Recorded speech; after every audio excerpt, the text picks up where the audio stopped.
Doctor Babasaheb Ambedkar आपण यांना एका चौकटीत पाहिलं, एका निळ्या रंगात पाहिलं आणि एका विशिष्ट वर्गाचे नेते म्हणून मर्यादित केलं. पण जर मी तुम्हाला सांगितलं की आज तुम्ही घेत असलेला श्वास आणि तुमच्या हातातला प्रत्येक अधिकार यामागे या एका माणसाचं मौन युद्ध आहे, तर ही गोष्ट फक्त आरक्षणाची नाहीये.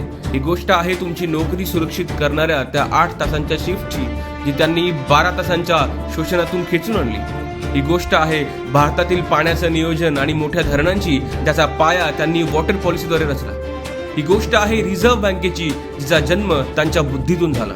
ते केवळ एका समाजाचे मसीहा नव्हते, ते आधुनिक भारताचे चीफ डिझायनर होते. पण आज 7 दशकानंतरही आपण कुठे आहोत? त्यांनी स्वप्न पाहिलं होतं अशा भारताचं जिथे फक्त माणूस हीच जात असेल. पण आपण त्यांना रस्त्यावरील डीजेच्या आवाजात आणि गुलालाच्या ढिगाऱ्यात शोधतो. आपण त्यांना देव बनवून देवाऱ्यात बसवले, पण त्यांचे विचार मात्र कपाटातच धूळ खात पडले. आपण जात विसरण्याऐवजी ती अधिक घट्ट केली. एक राष्ट्र म्हणून आपण त्यांच्या दूरदृष्टीला न्याय देऊ शकलो का?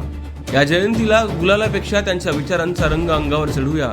रस्ते अडवून नाचण्यापेक्षा प्रगतीचे रस्ते कसे उघडता येतील यावर काम करूया. चला त्यांच्या स्वप्नातील भारत घडवूया.